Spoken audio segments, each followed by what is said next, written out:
EAGLES, Eagles.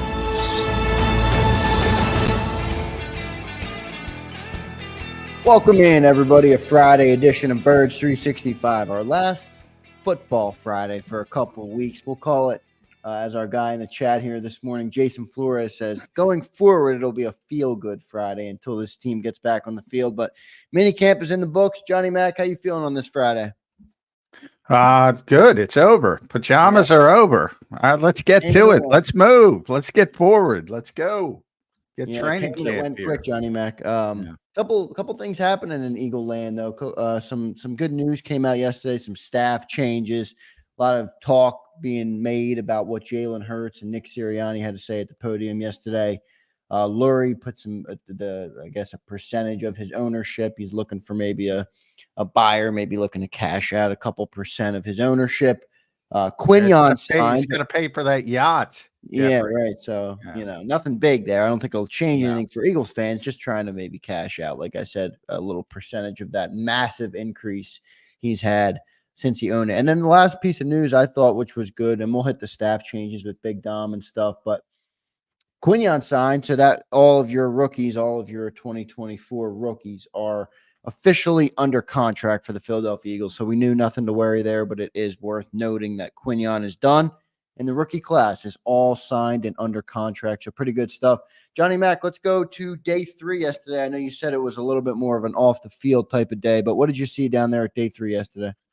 Yeah, shorter practice, no surprise. Day 3 of minicamp, get out of school day, more second team and third team work than the first team, and more of a laid back atmosphere. So no surprise from that perspective. And the bigger news, because it's funny, everybody's going on vacation, from the coaches to the front office to Jeffrey Lurie himself. So you want to button up all this work that's got to be done, or try to get as much work. So they, you talked about Jeffrey and that news breaking from Bloomberg, and he's probably looking. He's 72 years old. He's probably. I think a lot of people don't understand the Eagles may be worth. I forget the valuation, $8 billion, whatever they call it. $7.5 billion in the Bloomberg article. Yes, $7.5 billion. Which those valuations are nonsense. It's basically, is somebody willing to pay that? So anytime you see those Forbes things, they're all nonsense. It's 11 times revenue. Who came up with that? The brand of the NFL is sort of what drives things. And, if he ever did want to sell the team, he could probably get near that range. So I'm not saying it's out of, but I wouldn't get too worked up. Some people get worked up about that stuff. That's only why I bring that up. But from a liquidity standpoint, he's got this asset worth $7.5 billion or somewhere in that range. That doesn't mean you have $7.5 billion in the bank. And, he bought, some reports say $150 million yacht. So, sometimes you need to get a little bit more liquid. And he's 72 years old. He probably wants to do some stuff. Yeah, I don't blame him for that. He likes to travel.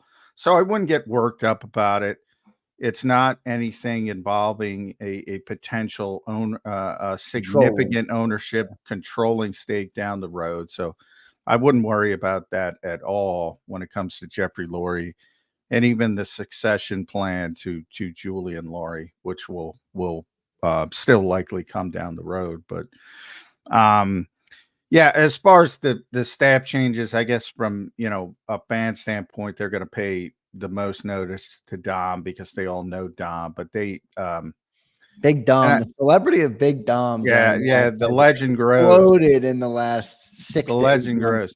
Yeah, Dom's got the biggest title in the world now. He's one of the biggest dudes. So he's senior advisor to the general manager, which he always was, chief security officer.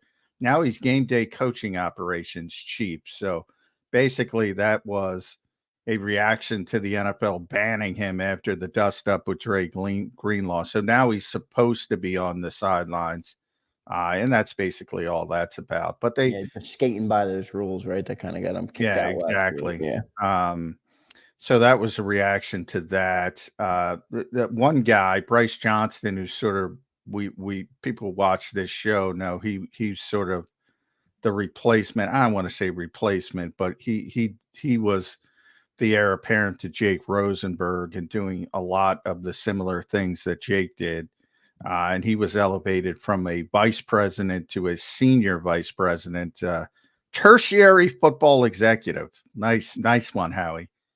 Tertiary football executive, Bryce Johnson. So, and that's another term for a bigwig. He's a bigwig now, and he's pretty much Howie's chief assistant when it comes to contracts and all that kind of stuff.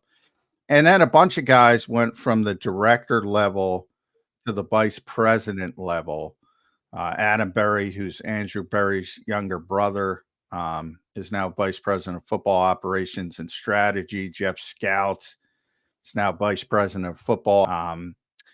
Those are football ops guys. And then on the scouting side, Chuck Walls and Alan Wolking were both promoted to vice president of player personnel, have been directors.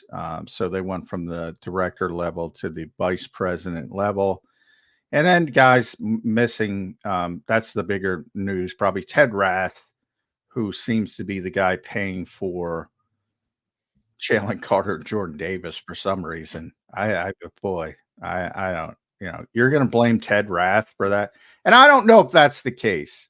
But there's some, and Jeff McLean put something out, some nature of that. And I'm like, why don't you blame Kirby Smart if that's the case? I mean, what are you kidding me? You're going to blow out a guy because Jordan Davis and Jalen Carter didn't have the conditioning to, and in Jalen's case, it's a rookie player. Yeah, is that really what they hung the hat on? I don't know. I haven't confirmed that. I hope not. But anyway, he's gone. And Fernando Noriega was always ahead of him, so he is still in his director of player performance and sports science and the head strength and conditioning coach. So he's still here, but yeah, I mean, I hope that's not the case, is all I say. So, Ted was the vice president of player performance. And if he was paying for those guys, I mean, come on. That to me is an overreaction. But I don't know if that's the case. I just address it because some other people had put that out there that perhaps that was the reason. Yeah, so we'll see if anything more comes out on that. Johnny Mac, I want to welcome, before I go to Johnny Mac's next question here, I want to welcome everybody in this morning. William Burney, a resident Cowboy fan in the chat, Paul Mancini, Mid Supply, Dank, Joho. We appreciate everybody for being here this morning. SMD Eagles, Slagger 57, Jason 18, Wolverine, anybody I missed. We appreciate you all for being in the chat. Make sure you guys drop a like on the show this morning. As it helps us grow and it helps us reach more Eagles fans so we can make more Eagles fans knowledgeable on this football team. So we appreciate you all being here. Johnny Mac, just to real quick go back to it and glaze over it. Not much from practice yesterday, right? Not a lot of offense, not a lot of first team stuff, not as much happening out there yesterday on the field. A little bit more of a relaxed day. You saw a couple of the Eagles and the owner down at the NBA Finals Game 1 in Boston. They must have all jumped on Lurie's jet and flew to Boston. Yeah, every once in a while you see Jeffrey's love of Boston, and there you get it. Devontae Smith's a big Celtics fan. He's a huge Celtics AJ fan. Brown was there. Jalen Hurts was there. Jordan Mailata was there. So pretty cool stuff. Yeah. Is it? That's typically something that some will balk at. And now I won't. But it's the NBA Finals, man. They're going to go and enjoy the NBA Finals. No, but but they're excited about the Celtics. That's the part I'm talking about. Yeah. Which, for me, and that stuff doesn't bother me. But that was my team growing up. That's the team that I actually liked the most, was the Sixers. So I hated the Celtics growing up. Now, then I grew up, and I don't give a crap. Yeah. In fact, I probably dislike the Sixers at this point because of the way they've been run over the years. What a train wreck that organization has been. Yeah, but a lot of people give Josh Harris crap because he owns. Oh, how do you own a Philadelphia team and now you're on the Washington Commanders and the New Jersey Devils before? So I don't know. I thought maybe some people would give him some crap. I know Well, Janelle Pumphrey people used to. certainly have given him crap for sure. Yeah. Yeah. So anyway, not a big deal though. You're right. Yeah, it doesn't bother me at all. So, staff changes. Lurie's putting some of the team up for sale. What'd you make, John, of the? Let's go to the press conferences because a lot of people were talking about Jalen Hurts' comment on 95% of the offense Yeah, I had a being big week. new. That was my question. Yeah, Jalen went Johnny off on Mac, a you have been crushing it, by the way, this week, man. Your stream of questions are consciousness. making headlines, McMullen. Yeah, stream of consciousness. Clearly, Jalen wanted that out there. Yeah, I agree. Jalen is not, one to, say he's very guarded. Whatever he says, he wants out there. Yeah, I agree with that. And by the way, I take it as a good thing because I've kind of said I did not like this setup of there was some lip service to, and Zander, I said it a bunch. Yeah. If you're going to hire Kellen Moore, you got to hire Kellen Moore. You can't say, "Oh, hey, Kellen, you're the offensive coordinator, but you got to do this, you got to do this, you got to do that." From what we were doing before, I always thought that was a very bad way to handle the situation. And simply because you're forcing somebody to do something that they're not learning and they're not evolving, and it should take care of itself. If Jalen and is what he is as a player that we know, and Kellen Moore's as good as an offensive coordinator as they're spinning, he'll figure it out what Jalen Hurts does well. So that'll happen in a natural evolution. And the fact that Jalen said it's 95% new, which is, just a bullshit nebulous number, but it's new. It's all new, basically. Yeah, I think his point was that, there's a lot of new stuff going on here. Yeah. And that to me is good for a number of it. Explains some of the struggles of the spring for the first team offense. And I think that's the way they should do it. What's it mean about Nick Sirianni for you, John? You're going to be hearing more about that as we get closer to training camp. There's stuff we embargoed for now, but it's I see it from both perspectives. In the fact that a lot of people are consumed with the idea that the head coach needs to call plays. I've never been consumed by that. I want my head coach to be the head coach of the entire football team. I don't want him with his head in the iPad when the defense is out there. I don't want him not caring when the special teams are out there. Well, I agree. And I know you have been very consistent on that, but I will say there has been, ever since Nick became the head coach of the Eagles, he has slowly been dropped responsibilities. Whether they wanted him to be, maybe they wanted him to be the CEO coach, but the reality is he started as the offensive play caller. Then it was Shane Steichen. And then it was Brian Johnson. That was his offense. Now it's Kellen Moore, and it's 95% new, and it's all Kellen's. So my point is, from an outsider's perspective, it looks like Nick's role has continuously been diminished the last 2 to 3 years. Just as a devil's advocate point, I get what you're saying. He's the CEO. I get, and that's the conventional thinking, and I get it completely. But from my perspective, and I'm not trying to they didn't hire him originally to be CEO coach. I'm not trying to sell that. They hired him to be the play caller and the offensive mind. When Nick got here and he saw, as most people do when they're first time head coaches, it's a flipping big job. And every single coach I've ever spoken to who's in his first job says the same thing. Boy, I didn't know how much time of my day is focused on this and non-football and this and everything.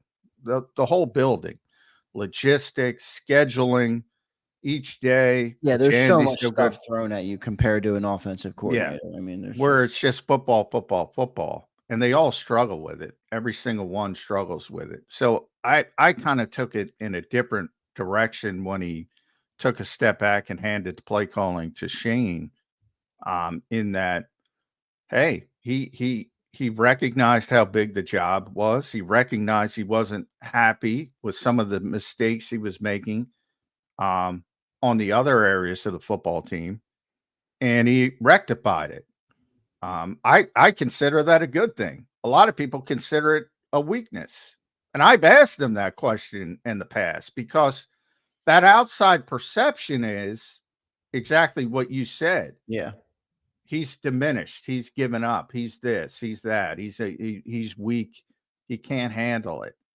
I think it's the opposite. I think it's strong to say, you know what, I'm not doing the job I need to do in these other places, and I trust Shane Steichen implicitly. Those two are Well, is that speculation that that's how it felt, or are you are we sure that this didn't come from upstairs? I've talked to Nick about that. Now look, if they had that 2-5 start and that turned into 4-10, and they're heading down the stretch of the season, he might have been one and done. So that always factors into it. That the success on the field. And I talked to Gannon about that. And that was sort of the big kerfuffle of him giving up play calling. And from Gannon's side, it was like Nick was just, because he's not dumb. He knows how it comes across to some people and how some people are going to take that baton. And Jonathan said that, he just threw it by him, and his answer was essentially, fuck him. We're not going to be here anyway if we lose. Yeah. And Nick did what he did. He claims that never happened. Well, John, how did the Eagles, or forget the Eagles, how does Jeffrey Lurie, the man who hires the head coach, the man who owns the organization, feel about it? If I walk into a shop this morning and I order 12 glazed donuts and they give me 10 chocolate frosted, I'm going to be like, hey, this isn't what I ordered. He hired him with the assumption he was going to be the play caller. He might be perfectly okay with him not being, but I'm asking the question, do you think he is? Do you think he's not? Do you think they're kind of holding this like, hey, Nick Sirianni is on the hot seat? I know he is obviously coming off of last year, but I'm talking specifically about the total. Well, Jeffrey has talked about this, and he said he hired one coach to be a play caller in his entire time here. He didn't even hire Andy with the assumption he was going to be the play caller. Now he was, but that wasn't right. It wasn't forefront of his mind. He hired Andy for his freaking impressive. Basically, he's prepared for everything. So he came in with the binders and the schedule and the assistant coaches and all, and that's why he hired him. It wasn't because he was hiring to be the play caller. So he said the only time he hired, and same with Doug, wasn't about Doug did call plays, but it wasn't about I'm hiring him in to be the play caller. And he said the same thing about Nick. Maybe the assumption was was gonna call plays. Not even the assumption. He knew. But the point was the decision probably not hinging on that. Exactly. So could he be lying? I don't think he is from that standpoint. I know his standpoint on Andy, so I know he didn't hire him to be the play caller. Just happened to work out that way, and his confirmation is that he hired one coach to be a play caller, and that was Chip Kelly. So no, I don't think it has affected him, but the bottom line is with Jeffrey Lurie, if you're not successful, you're going to pay for it. So you can go about it. He's going to hire you because he thinks he hires the right person. And then you go do the job. And when you hire first-time coaches, again, and part of my criticism with Brian Johnson and Sean Desai, who was not first time, but he had very little experience. is that Jeffrey's been around long enough to understand that those guys all have growing pains. Shane had them, Nick had them, Jonathan had them, and they went to the Super Bowl. They just came off an example of, look, people wanted to run Nick Sirianni out of town at some after his opening Zoom press conference. A bunch of people wanted to run him out of town at 2-5. Even more people when he talked about the flowers. We're talking about Big Dom. You remember the guy throwing flowers at him? I think in Las Vegas it was. Yeah, they wanted him out. So you got to be successful, and he knows he's got to be successful moving forward. And then I like BLG, our buddy Brandon Lee Gouton, has the best spin on assistant coaches. Look, you want to lose assistant coaches because what does that mean? That means you're successful.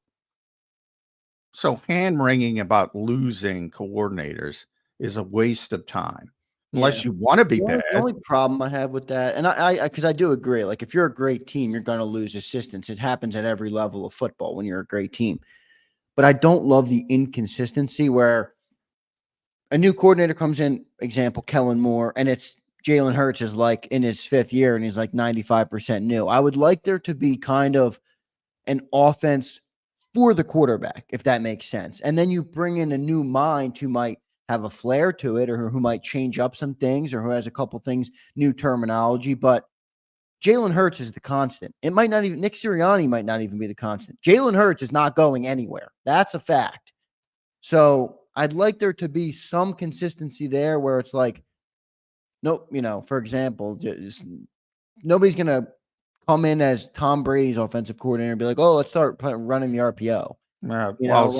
Some might. Like yeah, well, I know you get my point though. Like I want there to be consistency, even if it's a new play caller. I feel like Jalen shouldn't have to learn an entire new offense every year. And based on what he said yesterday, it seems he is this year. He is, but he hasn't been. I mean, he's been in this. To me, that's kind of overrated about the changing of the coordinators because it's been Nick Sirianni's offense for, 3 seasons prior. And for whatever reason, people want to have it their way always. The change from Shane Steichen to Brian Johnson, same stinking offense. The change from Nick to Shane to Brian, same stinking offense. You're seeing it now with Vic Fangio. Well, the defense looks more on the same page. They've been running this damn scheme for 3 years. Yeah. Now you have a bunch of new players, but different people. And again, it's slightly different because all people are different. But same scheme. Yeah, I would just like there to be some level of consistency because I think even Jalen has shown that helps him. You just talked about it. There's growing pains. Every time you have something new, there's growing pains. That's life. That's inevitable. So if we can create some level of consistency that to the point where it can be overcome, I think it suits the team to be in a better position. Now, sorry to interrupt, but I just popped up Twitter. And so somebody tweeted, Jalen Hurts said about 95% of the offense is new, which everybody's tweeted that. That's the big story, right? Yeah. And then Diana Rossini, who's a tremendous national reporter for The Athletic, tweets it and says, so in other words, OC Kellen Moore has all the juice in Philly. That's the kind of stuff you're talking about. That's the kind of stuff you get. He doesn't have all the stinking juice in Philly. I mean, what do people really believe that? Well, he's sitting there. I do think when you couple that with what we talked about earlier, with how it looks on the outside, people are going to make those assumptions. I think it would almost be obvious to assume that they're going to make those type of assumptions. That doesn't mean they're right, but no, but that's my point. The Eagles can't worry about that kind of stuff. Yeah, and sometimes I think they do too much. Well, I don't know if they do, but it appears that they do. Well, because it's you can do this kind of stuff in a regular business and nobody gives a flip, because it's not a public-facing industry. The NFL's so, Nick's got to go out there and talk to us time after time after time. Yeah, they got millions of fans watching everything they do. Yeah, exactly. But that's the kind of stuff you deal with. And I guarantee everybody in the NovaCare complex is rolling their eyes. Kellen Moore has all the juice. That's news to Kellen Moore. You know, I don't know. I mean, I hear what you're saying, but I will say Nick is definitely in the bullseye for me. Just because I wonder, like, even if he's definitely in the bullseye, that's a different conversation. He's definitely well, I mean, though, if this team turns it around, right? Like, what if this team's a top 5 offense this year? You know, does Nick get credit for that? I don't think they're going to give him. He's not getting credit for that. Well, I guess he would by default as the head coach of the team, but then they're going to let the same he's going to be the head coach of the team. If they're successful, and you know, whether that means going to the Super Bowl, losing the Super Bowl again, or obviously winning the Super Bowl, Nick Sirianni's not going anywhere. Kellen Moore probably is, unless he's a really bad interviewer. And people will give all the credit to Kellen Moore. I mean, that's just the way it goes. And you see it back to the day. It's always, well, the Eagles won their one Super Bowl, and what happened? Well, they lost Frank Reich and they lost John DiFilippo. So it became, well, Frank was in charge and this and that. No, he wasn't. No, he wasn't. I see what you mean. Narratives change depending on what happens. Yeah. So, I mean, no, Nick's not getting credit, but Nick doesn't care about that. If they win the Super Bowl, he's going to be very happy. And the fans are going to be very happy. And maybe the next year they're going to be upset because it's very difficult to repeat and blah, blah, blah. And they're not as good. And the same narrative will take up. Well, it was Kellen Moore. There's nothing you can do about that. It's just the way it works. Yeah, there was one thing that Jalen said about that I really liked. And that was when he said, I want to master this offense, but I want to make it mine. And I like that because if what we just said happens, let's say the Eagles are a top 5 offense this year, and let's just say hypothetically Kellen Moore gets hired out of here. There's going to be another new offense coming in. I would like Jalen to be able to have an imprint on what that offense looks like, regardless of who's hired. I think the quarterback should be the constant in the room. The quarterback should be able to make every offense his because that's who it's for. So I don't like the revolving door at coordinator. I got to be honest. I know it's going to happen. You know what? Then be 10-7 and be just good enough. Yeah, it's true. I guess pick or hire the 65-year-old defensive coordinator's probably done head coaching, and he's going to be around if you want him to be around. I actually think that's the right approach from a defensive standpoint. Guys like Steve Spagnuolo, guys like Jim Schwartz, guys like Vic Fangio, they're not looking to go to the next round. That's not that. Jim interviewed again. Jim wants to be a head coach again. Steve wants to be a head coach again. I mean, that's not the case. Now, if you go back to Jim Johnson, and Vic probably at this stage has kind of said this is it for him. We'll see. I mean, a lot of people say that. He wants to be around Philadelphia because he's, his family lives around here. He's from northeastern Pennsylvania. He's a Phillies fan. He loves the Palladium, all that bull bleep. But he's got a long history, and he's, his family's from here. So he wants to be around his family. And he knows he's done from a head coaching perspective. And Jim is probably done from a head coaching perspective, but he has not admitted that to himself. Yeah. And he's gotten interviews. But the way the league is going, everybody wants offense usually first, few exceptions. So the jobs are a little bit lesser for those guys to begin with. And same with Steve. He's still young enough where he wants to be a head coach, but first you got to find a team that's willing to go with a defensive guy and that's willing to forget about the first attempt at it. And they still have ambition, those guys. Yeah, it doesn't bother me for a defensive head coach if you're going to assume if you're successful, your offensive coordinator is going to be rolling in and out anyway. Then I don't mind the defensive the defensive head coach. John, let me ask you a question though. We're going to get to a break here. We're supposed to have Paul Domowitch. He's running a little behind. Maybe I'm not sure if he'll be with us this morning. But in hour number 2, Yeah, I got a text on him. We'll have Andrew DiCecco in hour number 2, who was down there for minicamp this week too. So good stuff. Let's play hypothetical. Eagles are a top 5 offense this year. Who's the more valuable person to the Philadelphia Eagles? Not to the NFL, to the Philadelphia Eagles. Kellen Moore or Nick Sirianni?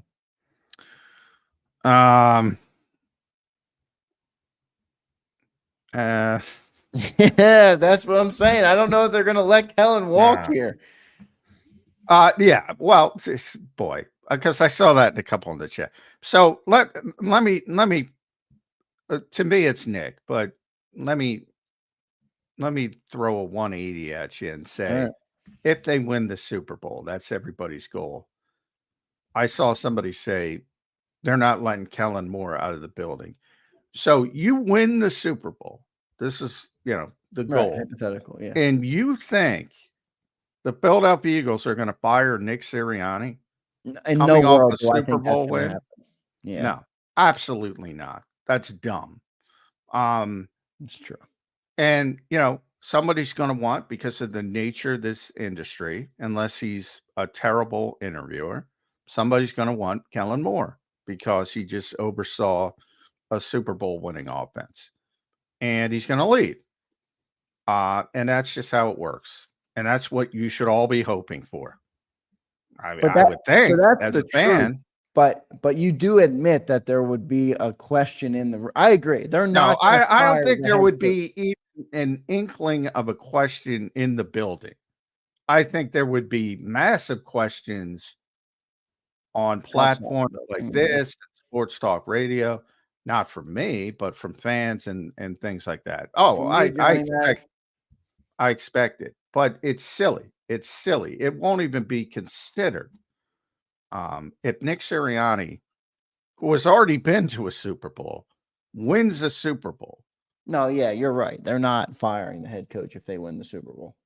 No, it's absurd. So I don't know, hope for what you want to hope for. I'm not going to tell you as a fan what to hope for, but I would think you'd want to win the Super Bowl. And if you win the Super Bowl, you're probably going to lose Kellen Moore. So, come to Jesus with it. Yeah, I would say you definitely are. Let's get to our first commercial break. Hopefully we can catch up with Paul Domowitch. If not, I have a couple other things to kick around with Johnny Mac on this Football Friday. Pretty good week. It's already come and gone. Mini camp has come and it is gone. So now we are in a 6 to 7 week lull period where we wait for the Eagles to get back on the field. I got to be honest, I enjoyed the mini camp. I know everybody makes fun of it and, it's helmets and shorts. I enjoyed pajamas. Yeah, pajamas, but I don't care. It's June, and I like to get my Eagles fix in. So this is the best look at the Eagles fix that you're going to get in June. I will take it. The great Bobby King gets credit for the pajamas. Yeah, Bobby King, who spoke this week for the Eagles. So pretty good stuff. We'll take our first commercial break. Thanks everybody for being in the chat. Amber, SMD, Crowley, BMO. What's up, BMO? Dank, Mike Fitter. He's always here giving good comments. We appreciate you being here, Mike. James Carver, Demetrius Brooks. What's going on, everybody? Thank you guys for being here. Make sure you drop a like on the show. Johnny Mac and I will be right back. Hopefully we can catch up with Paul Domowitch, Hall of Fame selector, Domo. And then in hour number 2, we have Andrew DiCecco. So plenty to talk about with about an hour and 25 left to play on Birds 365. Stay tuned, everybody. If you missed any of today's show on the JAKIB Media channel, listen to the podcast on your way home. Available on YouTube, Apple, and Spotify.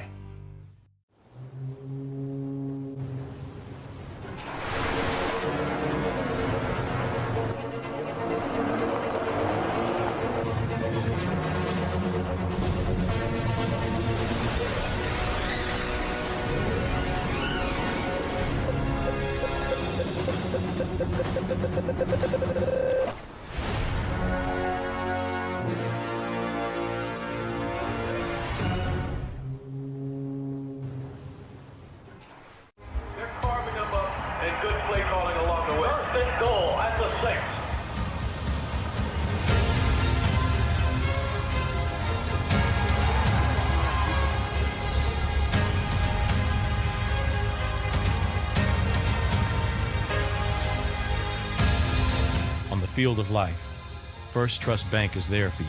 Champions on 3. 1, 2, 3. Because Philadelphia dreams deserve a Philadelphia bank. Heading down the shore. Have a ball once more. Here, imaginations run wild and time stands still. Because here, you can find the best of the Jersey Shore, all on one 5-mile island. So leave the old you behind and get lost in the woods. Wild, wild, wildwood days. Plan your stay in the Wildwoods today.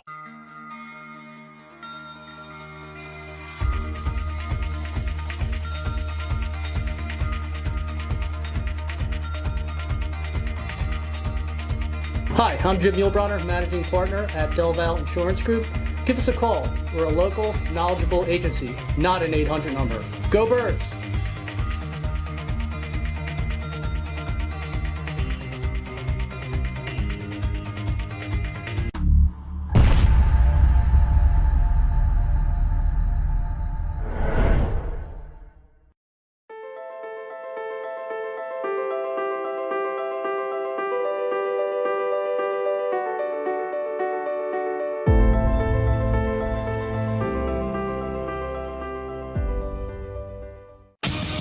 The greatest fans on earth. It's a bold statement, but would you expect anything less from Philadelphia?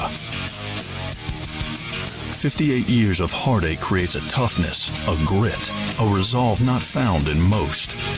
Sure, our prayers were answered, but now that we've had a taste, we're looking for more. Pondley Hockey, official partner of the Philadelphia Eagles. EAGLES, Eagles.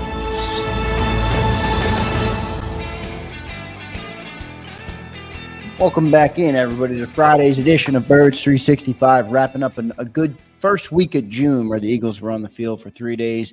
Got to see some look at A.J. Brown, Jalen Hurts, Kellen Moore's new offense out there, and the rookies. So, and by the way, for anybody that wasn't here at the top of the show, Quinyon Mitchell has officially signed his rookie contract. So all the Eagles rookies are under contract. That is nothing to worry about in the modern NFL, but still worth noting, as I want you guys to be the most knowledgeable fans on the team. John, I said that yesterday. My goal on Birds 365 is to make the viewers, to make the listeners of Birds 365 the most knowledgeable Eagles fans in the world. Do you think it's always been my goal? Yep. When I started, that was the goal, and I think we have the most well-educated fan base. I do, from a personal perspective. I think it's important to elevate the conversation and not do some things that some others might do. Yep, I agree with that, and you do a great job at that. And the fans and everybody who listens. The show is a big reach. It has a bigger reach than many realize. The amount of podcast downloads the show gets, the amount of views we get on a weekly basis across all the clips and the highlights and the live show. So we appreciate all of Birds 365 Nation for making the show grow and for making the show be really such a success. It's a 365 show. The Eagles have turned into the NFL really has turned into an all-year deal. And we're here to cover it all through the offseason, all into training camp and into the 2024 season, which is now highly anticipated. So, John, what was your takeaways from what Nick Sirianni had to say yesterday? He talked about, we have Damo checking in. So let's go to Damo, actually, before I get that question up there. Damo ready to join us now. Damo, what's going on, man? There he is. Hey, sorry, I was cutting the grass. No worries. No worries. I appreciate you jumping in. Yeah, I did not.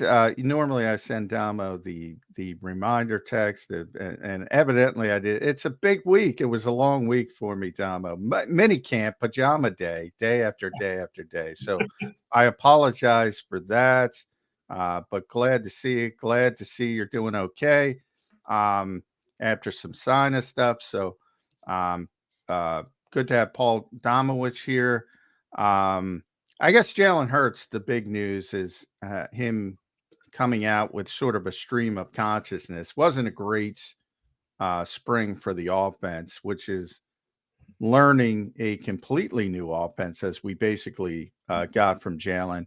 which I think is a good thing, Damo, from my perspective, because I never liked the thought of, oh, let's hire Kellen Moore, but Kellen Moore, you have to do this, this, and this. I think it should be his offense if you're going to go down that route. So I took that as a positive, even though the offense has struggled. Your take on that? Yeah, absolutely. You don't bring him in here and make him fit, a square peg into a round hole. You bring him in here because he's got an offense that intrigues you and is going to be different than the one you ran last year and struggled at times. So, and plus, I think it keeps Jalen on his toes. I mean, Jalen's actually probably played his best when he's had to learn new offenses, which he's had to do most of his career.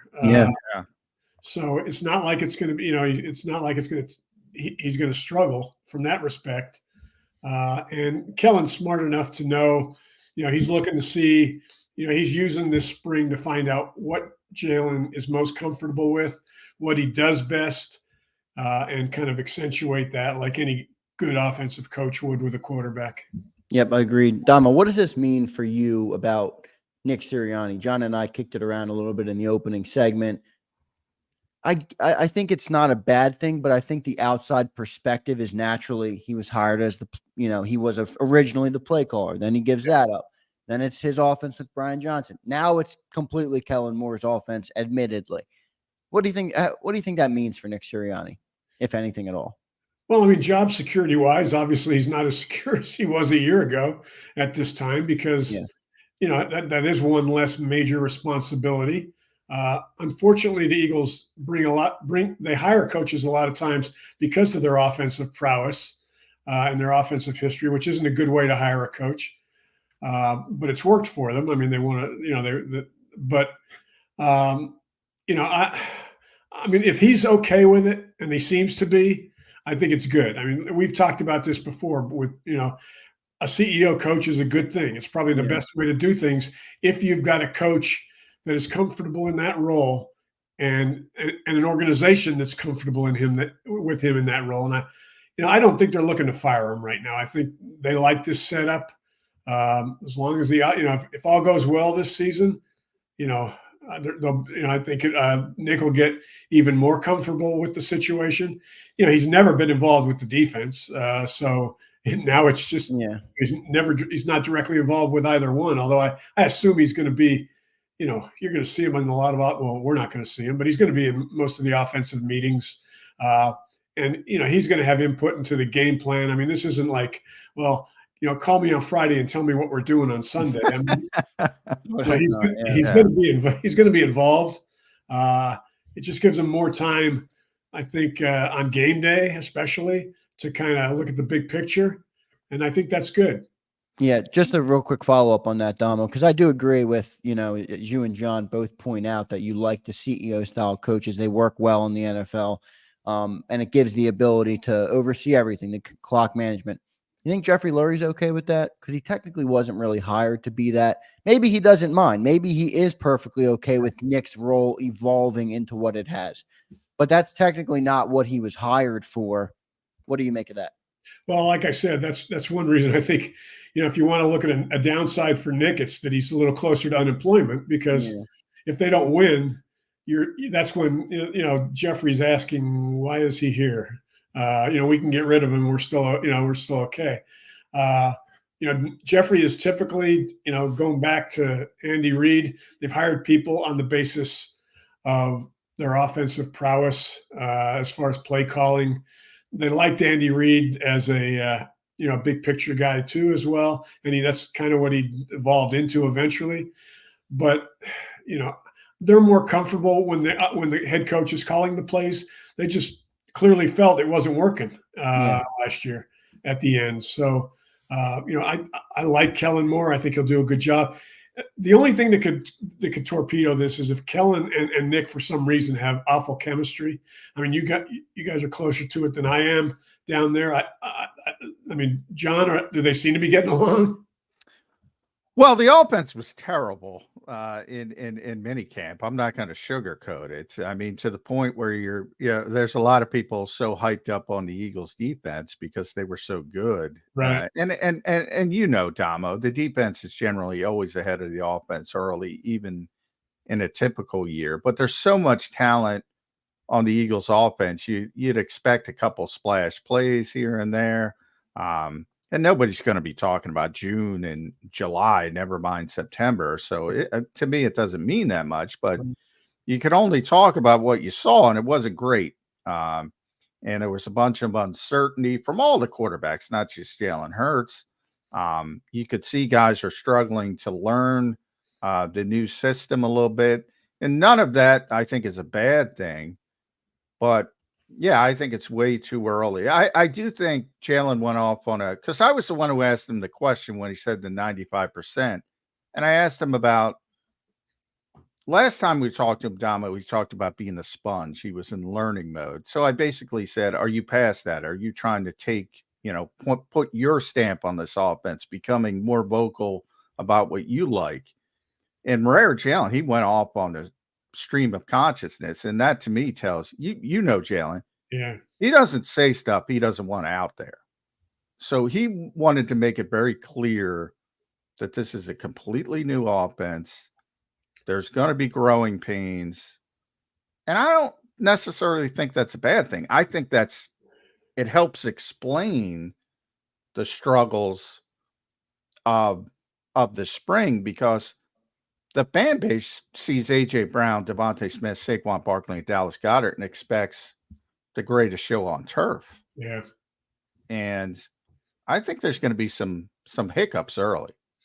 Yeah, I agree. And that's why, it just, over the course of my career, it would drive me nuts when some reporters would be like charting, completions and stuff during sevens in the spring. I mean, especially if it's a new offense. I mean, get all that. This is when you want these guys to get all the bad stuff out, to kind of get a feel for this offense. They're playing like this in October.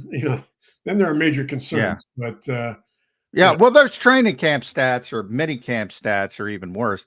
I mean, if you're doing red zone work and have a bunch of touchdowns, oh great. On 7-on-7s, who cares? I mean, so I agree with you with the stat stuff, but it hasn't been pretty. No. And sometimes you wonder what they're trying to accomplish. They seem to be throwing a lot underneath. I've never seen a team, when 7-on-7s, Damo, the ball's got to come out. To me, if it doesn't come out, it's a wasted rep.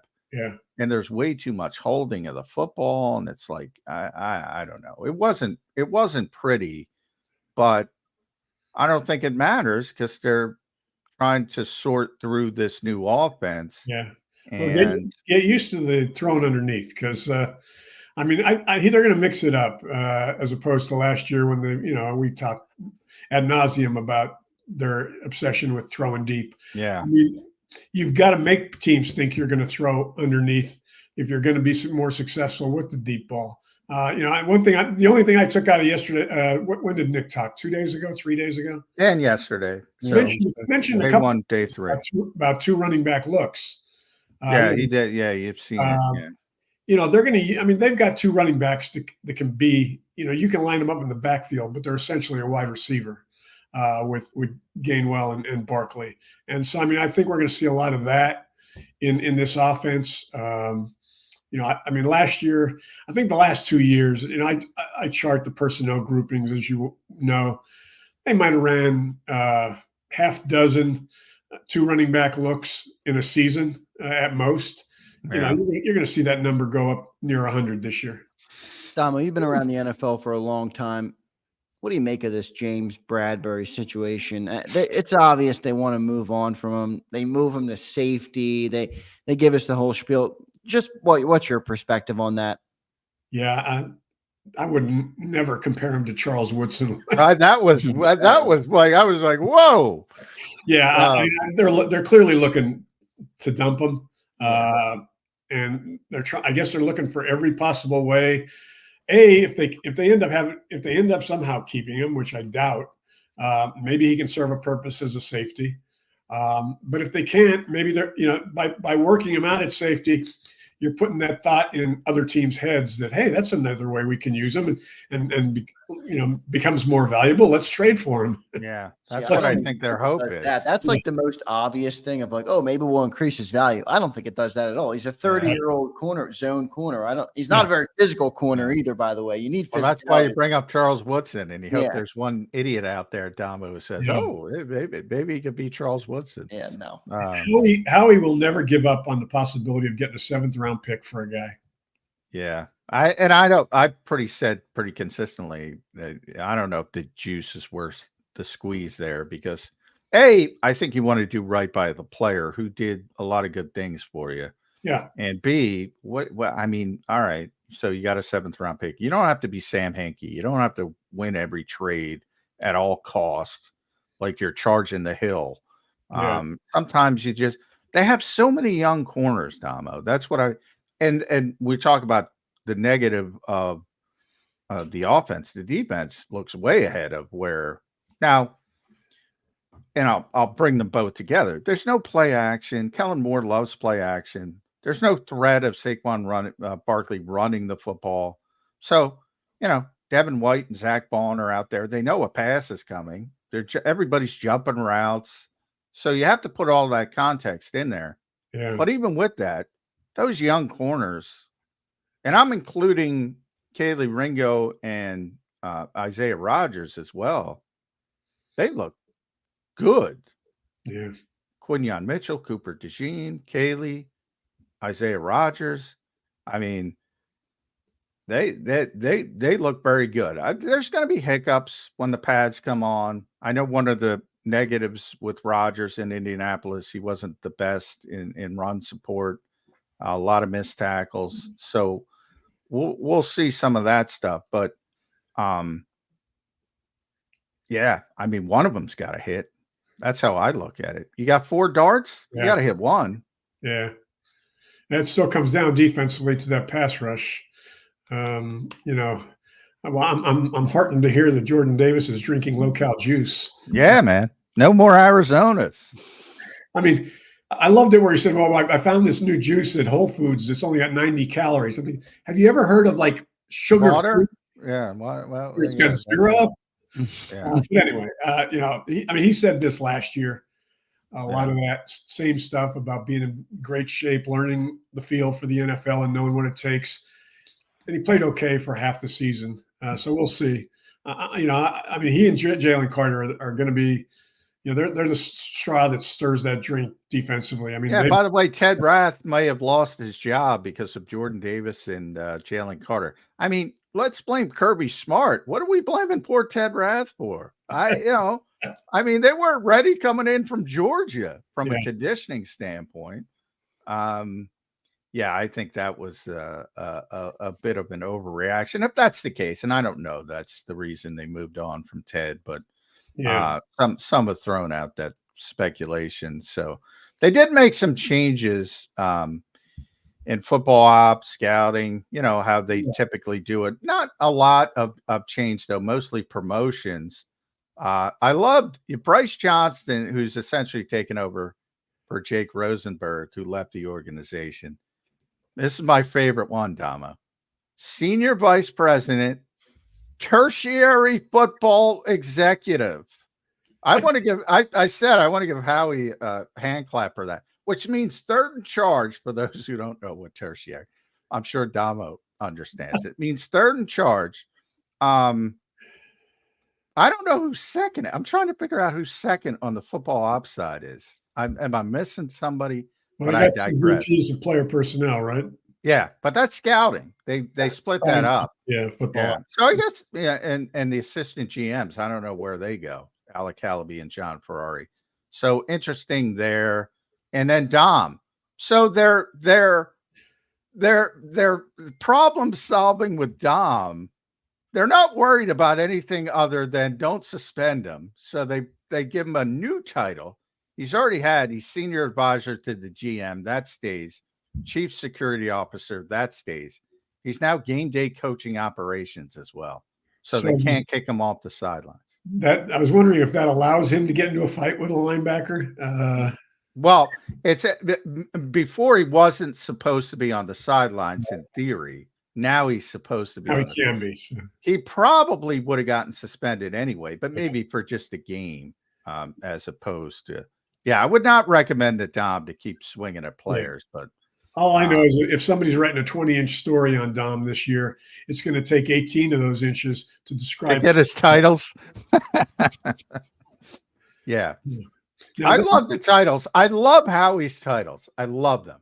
It's one of the underrated parts. Let me ask you this, John, because I saw the changes in the medical titles. Are there any significant? Do they mean anything? Has there been anybody? Well, Ted left. Ted's gone. Right. Ted Rath is gone. So he was second in command to Fernando Noriega, who's the head of. So his title's director of player performance, sports science, head strength, and conditioning coach. Yeah. And then Ted was underneath him. Yeah. And they didn't replace Ted. So I don't. Maybe Fernando's just taken on a bigger role. But no, nothing major from that perspective. Right. And they didn't have many change at all. They hired 3 new people, but lower levels. Duke Tobin, who I assume is that Duke Tobin's kid? I don't even know. I haven't asked. I assume. Yeah, it's Junior. Yeah. It's the kid. Yeah. Well, I know it's not Duke. That'd be a pull to get Duke Tobin as a scouting assistant. That would be quite cool. When I first saw that, I thought, did he get fired? Cincinnati does not fire anybody. Well, yeah, but they don't fire anybody because they don't want to hire anybody else. But also, if he did get fired, obviously he would be, because that's what I always look for. They bring in, the Dave Caldwells of the world, who's still here, the Matt Russells of the world, and they give them that senior personnel title, whatever.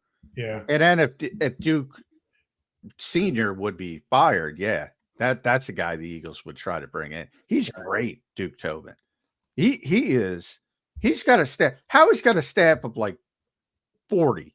Yeah. Duke's got a staff of like 6. And the Bengals are good. One of the things that I've been impressed with Howie as far as his evolution over the last several years has been his, early on, he didn't listen to, basically because he was shunned by most veteran scouts and personnel people early on who viewed him as a numbers guy who didn't know. Not a football guy. Yeah. Well, over the last several years, he's been willing to bring in veteran guys, going back to Donahue, when he brought him in. He's willing to listen to these old heads and use them as a sounding board. And that's a positive. That's a very big positive for a guy that was not like that when he started his career as a personnel guy. I think that's one of the biggest positives of Howie Roseman as a whole is his ability to learn from whatever it might be, just what you just said or drafting or whatever it is. I think he really does do a good job at correcting his mistakes. And it's not easy to do that always. It takes tremendous pride and all those things. And he does a great job. Dama, I want to end it on Hall of Fame for me. Fletcher Cox has been on my mind a lot. Do you view him as a potential Hall of Fame player? I think he's an Eagles Hall of Famer. Yeah. But is he a Pro Football Hall of Famer? No brainer. Eagles Hall of Famer. Yeah. There's a Hall of Good and a Hall of Great. The Hall of Great, obviously, is the Hall of Fame. Fletcher's knocking on the door, I guess. But I don't view him as a guy that's going to be a Hall of Fame contender anytime soon. He's had a great career. Like you said, he's an all-time Eagle. Do I consider him a guy that's going to make the Hall of Fame? Probably not. Yeah, I think I'm with you. Hall of Great. The Eagle and they wanted to once. Yeah, I differ. I'm a Fletch as a Hall of Famer. I agree with Tom. It's going to take a while. It's not going to be a slam dunk. Eric Allen has been a finalist. Yeah. Well, I think Eric's eventually going to be a Hall of Famer. He's got 2 years left as a modern era candidate. So that I've been pushing these guys for a while now to understand that the clock's ticking. They got Sam Mills in his 20th and last year as a modern era candidate. When you guys know, Eric Allen is one of the greatest cornerbacks of his generation. he should have been in the Hall of Fame a long time ago, and he needs to go in. He'll be the next Eagle. Yeah, I agree with that. I guess it might hurt Fletch too. Well, Aaron Donald's going to be a first ballot first year, but they'd retire. They might build a wing for Aaron. Yeah, defensive tackle is tough too. Yeah, that's what I mean. There's another defensive tackle. Yeah. Well, they're all tough, and it should be tough. As Damo said, I agree. It's the Hall of Fame, like you said, not the Hall of Great or Hall of Good. I met Mick Tingelhoff when I was out in Minnesota. He eventually went in as a seniors candidate. Took him forever. Paul Krause, another guy I met, a great guy, mayor of Lakeville, Minnesota at one point. Once you fall into that senior abyss, I mean, you may never get out. I mean, that's why it's, if you're going to make the Hall of Fame, you try to do it, while you're a modern era candidate. Yeah. They only give you 20 years. And also because you just saw one of the greatest guards of all time, rest in peace, Larry Allen, recently passed away. A lot of times you want these guys to, enjoy it and be around when they get selected to the Pro Football Hall of Fame. Real quick, before you do, and at P Damo, make sure you follow Damo on X and Twitter. Boy, Larry Allen, I mean, that guy was just unbelievable. That was, because I got to cover Randall McDaniel, who's another one of those guys who was just unbelievable as an offensive lineman. But Larry Allen, you ever seen a better guard than Larry Allen, Dama? He's the best one I've ever seen. I mean, it was just so good, and spoke so few words. He was very intimidating. Yes. Yeah. No, he was as good as they came. Yeah. Paul Domowitch at P Damo, as I said, follow him on X and Twitter, does a tremendous job for us. We're lucky enough to have him most Fridays. And thanks. I apologize for not sending you the reminder text. I will do so next week. Thanks, Damo. Get back to that lawn, Damo. That lawn is calling you. I know. Take care, guys. Thank you. Thanks, bud. Damo. There's Paul Domowitch joining us. Good stuff from P Damo there. We're going to take a commercial break. Coming up at 9:20 a.m. Eastern, we have Andrew DiCecco, who is down there as well. He does great work for Inside the Birds, does good work on 97.5 The Fanatic as well. But I have a question for John when we come back before we get to DiCecco. And I don't think many fans are going to like it, but I got to be honest, it's been on my mind, and it's something I'll ask Johnny Mac next, see what he thinks about it. He might shut me down quick, and I'm all right with that. We'll do that next on Birds 365. If you missed any of today's show on the JAKIB Media channel, listen to the podcast on your way home. Available on YouTube, Apple, and Spotify.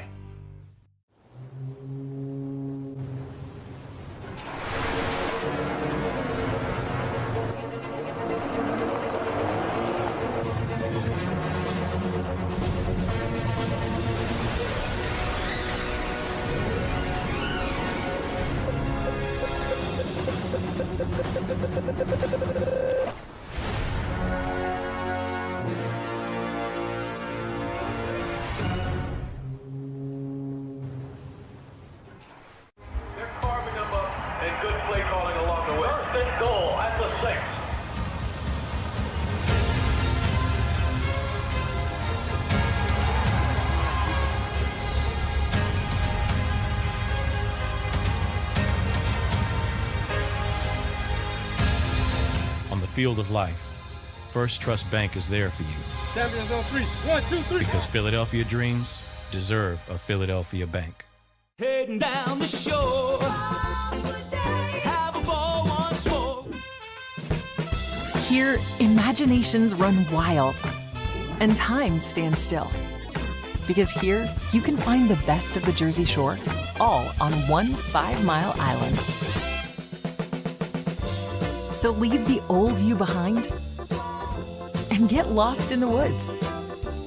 Wild, wild, wildwood days. Plan your stay in the Wildwoods today.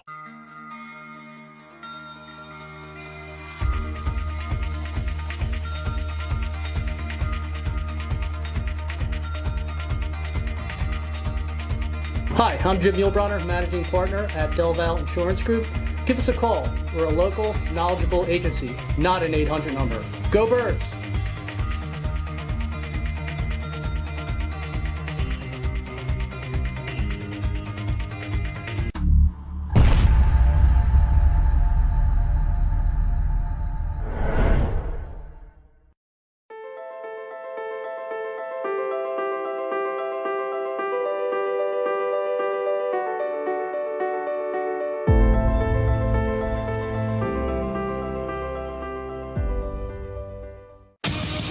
the greatest fans on earth. It's a bold statement, but would you expect anything less from Philadelphia? 58 years of heartache creates a toughness, a grit, a resolve not found in most. Sure, our prayers were answered, but now that we've had a taste, we're looking for more. Pondley Hockey, official partner of the Philadelphia Eagles. EAGLES, Eagles.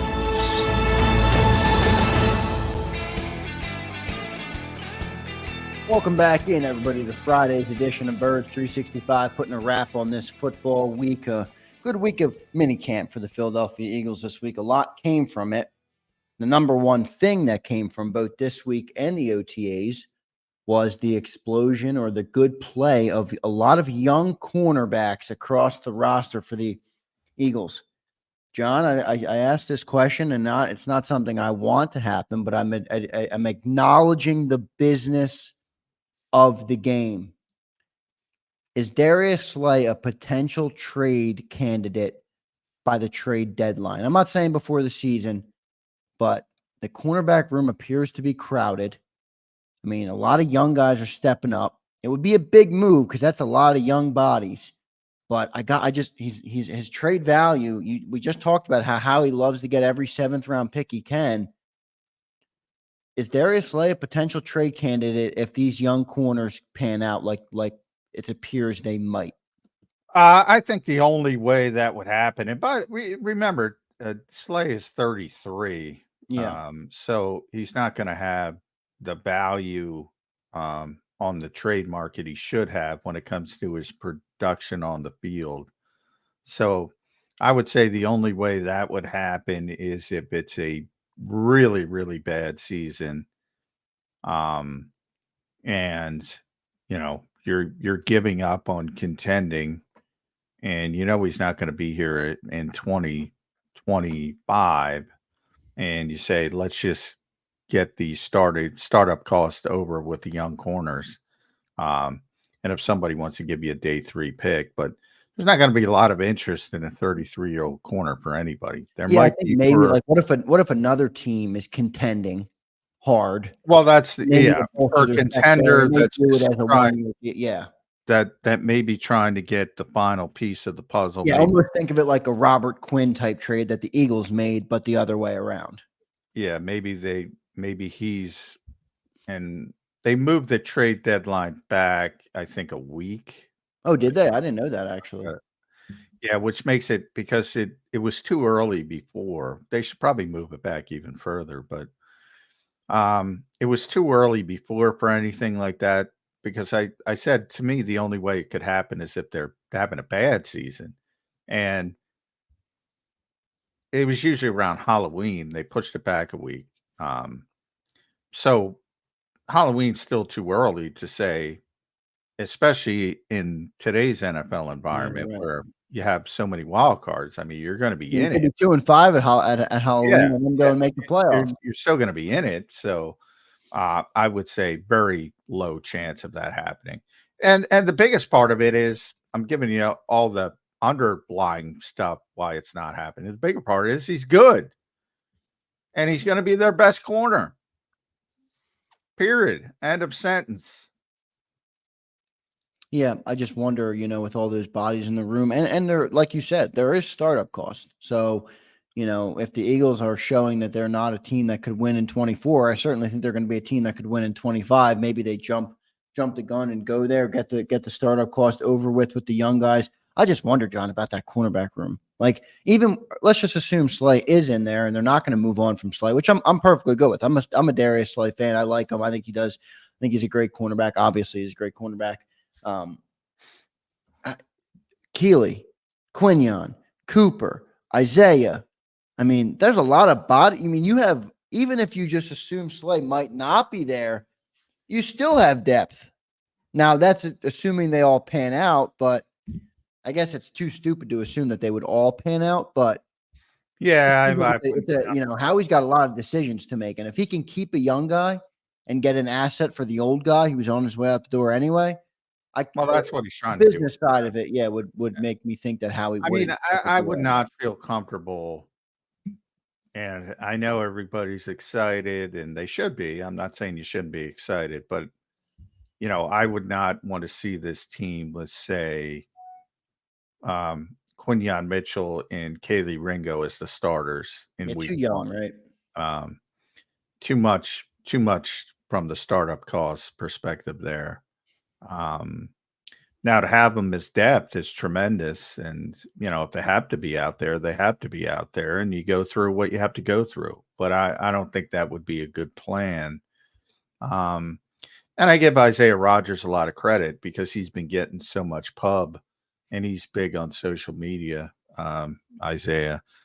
And he mentioned, this stuff doesn't mean anything. All that tweet. That was a good tweet from Isaiah.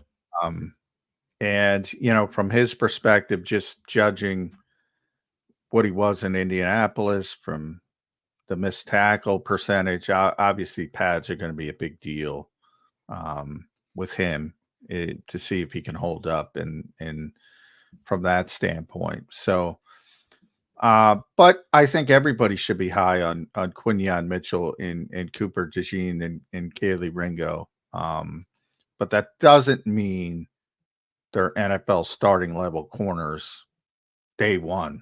Yeah, no, I get that. I don't want to jump the gun. I just wonder with the business side of it, where it's like, how he's trying to get everything he can out of Bradberry. Maybe he thinks the same about Slay. Probably not. I do agree. But, we'll see. John, we have a guest coming up, so we might not have much more time to talk together on the week. What were your final takeaways as everything comes to a close? Jalen spoke, Nick spoke. Everybody that you wanted to hear from spoke. They did the 3 days of on-field work. What are you walking away saying? What are you walking away wondering what's next for upcoming training camp? With the defense, I think it's all positive, and you want to see how it moves forward in the summer when it gets more complicated with play action getting involved and the running game being more of a threat. How are they going to do it? But it clearly seems, and these are a bunch of young players, and it clearly seems like they're taking to the teaching and the coaching and they're buying in and they're understanding what can be a complicated defense. So you just want to see that continue. And the offense, you want to see it. It's sort of unfair to judge it right now because you don't have those elements involved. And probably the biggest aspect of Kellen Moore is that play action. And when that factors into it, it should be easier, especially when you have a running back like Saquon Barkley who can run the football effectively. All of a sudden, the linebackers have to bite up on occasion. That opens up things behind them. And then you'll start to see where the offense is and what it matters. But I think there's too much talent on the offensive side to be a bad offense. It's just a matter of how good it's going to be. Yeah, so we'll see how it all plays out. I think Jalen was strategic in saying that 95% thing going into. Oh, he's always strategic. Into this, into the 6-week layoff. Yeah, he's very, very disciplined on what he wants out there. So he wanted that out there because he understands. He was frustrated, and it is a frustrating process at times. Especially when you have people judging every step of the way. Again, we talk about the public-facing nature of the industry. You see all the struggles every step of the way, and there's a lot of context missing. And I try to give it every day, but a lot of people ignore it and say the offense doesn't look good. The offense, nobody's throwing touchdowns. Domo brought up practice stats, which are dumb. So it can be frustrating, but it's part of the job, and Jalen certainly understands that. Are you feeling any differently about how they might use Saquon Barkley in this offense? To me, he might turn out to just be a bell cow back, right? I mean, it's old school. It's like run to set up the pass. Obviously, we didn't see any play action in this type of work, but I don't know. That's Yeah, kinda how I'm starting to think they're going to use Saquon, and I'm okay with that. I I kinda think like that. that's Yeah. I think that's going to be how they use him mainly, which I'm okay with it too. Yeah. Adamo mentioned, I didn't get into it with him. We didn't have as much time with him as we normally do, and that's my fault. But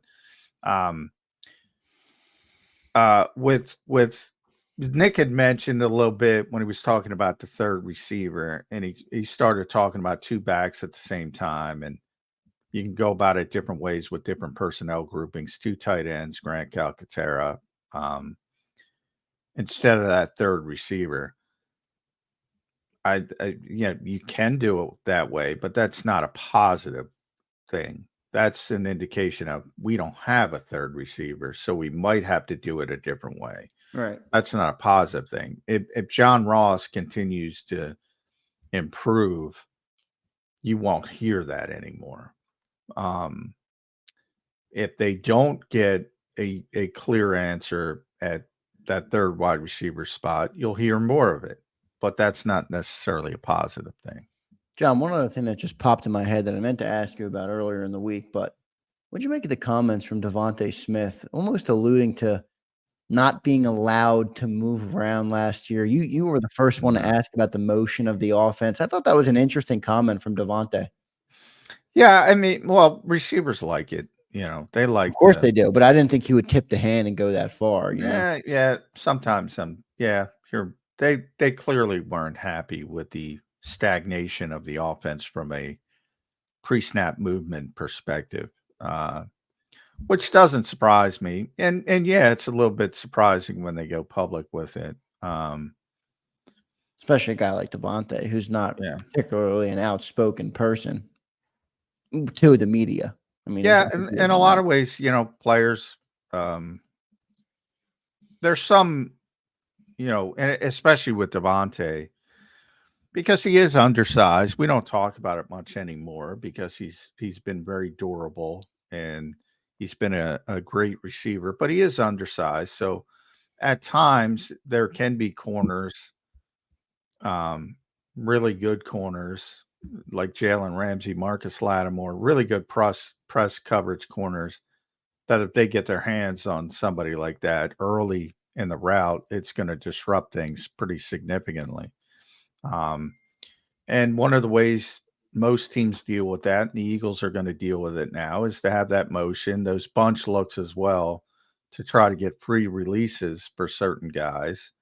And that's probably a positive. And Nick, that's a legitimate criticism of Nick Sirianni's offense that I think people had, and he doesn't like it, but I think it's a legitimate criticism, and it's one that in a lot of ways he contradicts himself, because Nick always uses the phrase, a wise man avoids all extremes, always says you never want to be bottom five in anything in the NFL. And throughout his tenure in his offense, they were bottom five in motion and pre-snap motion. So by his own definition, you don't want to be there. That doesn't mean you have to be in the top five, but you don't want to be in the bottom five. And they're always in the bottom five. So there should be more of it. There will be more of it. But even Kellen Moore indicates, look, it's about the clean operation. It's about execution. And the Eagles won a lot of games being bottom five in motion. Yes, they did. A lot of games. Yeah, and I think they're going to win even more with the motion when you have guys like A.J. Brown and Devontae Smith out there. So I'm excited to see what Kellen can do with the offense. I thought that was a good tidbit from Devontae Smith. Let's get to our final commercial break. Coming up next, Andrew DiCecco from Inside the Birds does great work there, does great work as well on 97.5 The Fanatic. We'll talk to Andrew DiCecco next. He was down at minicamp this week. Let's see what Andrew DiCecco took away. Stay tuned on Birds 365. If you missed any of today's show on the JAKIB Media channel, listen to the podcast on your way home. Available on YouTube, Apple, and Spotify.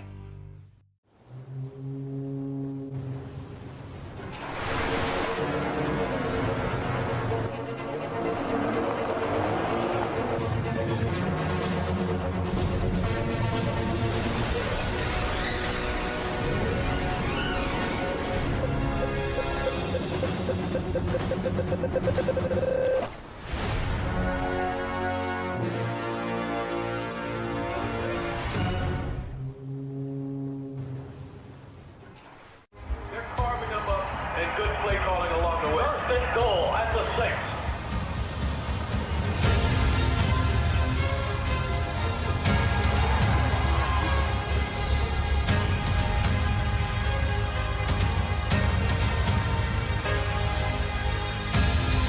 On the field of life, First Trust Bank is there for you. Champions on 3. 1, 2, 3. Because Philadelphia dreams deserve a Philadelphia bank. Heading down the shore. Have a ball once more. Here, imaginations run wild and time stands still. Because here, you can find the best of the Jersey Shore, all on one 5-mile island. So leave the old you behind and get lost in the woods. Wild, wild, wildwood day. Plan your stay in the Wildwoods today.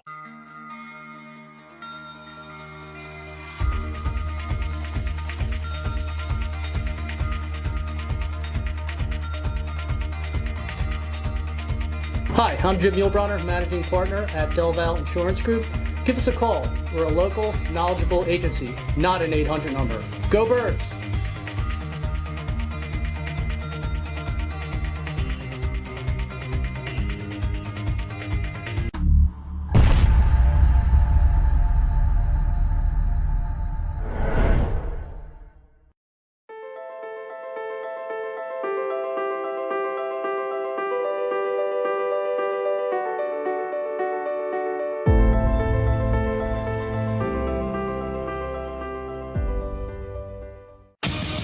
The greatest fans on earth. It's a bold statement, but would you expect anything less from Philadelphia? 58 years of heartache creates a toughness, a grit, a resolve not found in most. Sure, our prayers were answered, but now that we've had a taste, we're looking for more. Pondley Hockey, official partner of the Philadelphia Eagles. EAGLES, Eagles.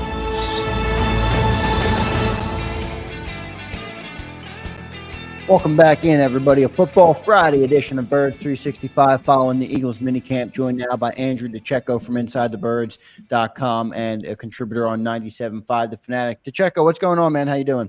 What's going on, fellas? How are you? Good to see you. Now, Andrew tapped out. I was criticizing you yesterday. Mosher never showed up. You could have been there. I was talking to your buddy Adam Kaplan. I He think missed I you, though. A 50-minute practice.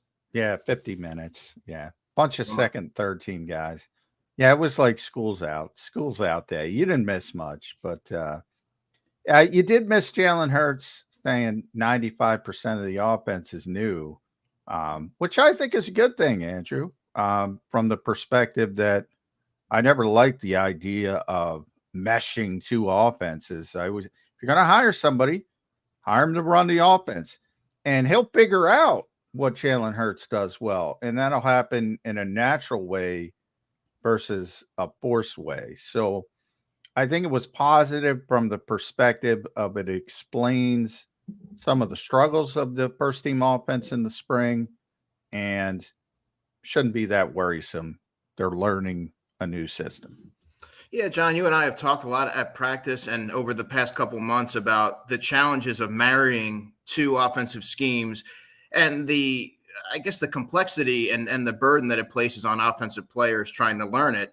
There's always going to be challenges, but I think it's not really a surprise to see or hear, rather, Jalen Hurts say that 95% of the offense is new, which obviously points to the challenges that you're starting to see right now, a little bit of turbulence. But as we always say, there's a disclaimer. It's spring practice. They're trying to iron out a lot of the problem areas and get everybody on board and acclimated to the offense so that when training camp rolls around, there's not that tutorial process. You're not wasting the first 2 or 3 days trying to get everybody, up and running. Yeah, Andrew, what did you make of I know everybody talked about how the offense has been struggling all week at camp. I don't want to make too much of it, but it's not great passing camp when you're struggling. Do you chalk it all up to the new offense, or is there any concern lingering for you that the offense is going to start slow here? Yeah, honestly, Zander, I chalk it up to the new offense. You're seeing a lot of mid-range throws, which obviously Jalen Hurts hasn't really done a lot lately. Tight ends are getting more involved in the offense. there hasn't been a lot of timing in terms of deep routes, right? I mean, he's had a couple of different opportunities to hit, whether it be a John Ross or an A.J. Brown. They haven't been able to connect. But I think right now it's more so trying to establish a rhythm offensively, work on the mid-range throws, the dump-offs to the running backs, while also trying to process everything that's being thrown at you, right? I mean, that's always a challenge at this point of the offseason. So it looks like maybe his head's spinning a little bit, but it's not something that is something that we shouldn't have expected. I don't think that obviously it's not any cause for concern right now, but this is to be expected as you move forward through the offseason. This is why mandatory minicamp is so important, to have this process where you're able to kind of work through these different things and you're not wasting that time in the summer when every practice is so valuable. Yeah, just a quick follow-up. I often think about that right now when I hear Jalen say 95% new offense. I'm like, are they even out there enough for him to be able to practice this, to be competent in it? I mean, there's not that much off-season work, so you're right. It's all very valuable. Yeah, absolutely. I mean, everyone said, well, what can you glean from a mandatory minicamp? What's with the OTAs? Well, when you have two new coordinators trying to onboard everybody, and remember, not everybody was present for the OTA session, so you're getting the full team together right now. You're ironing out everything. You're maybe giving them something to think about during these 6 weeks, of something they can work on at points of emphasis. So I think it's very beneficial. Yeah, we weren't able to glean much as media members, but I mean, the players, I think, took away a lot of valuable information from it. Yeah. Well, on the one hand, we want to write off some of the offensive struggles, but then by nature, you want to talk about how good the defense was, and they were, and they were great, and especially the young defensive backs. Do we put that same disclaimer and say, whoa, slow down when play action shows up, when the running game is a threat, when that offensive line gets on the field and starts being physical? Those are the true tests. So how excited should we be about the defense?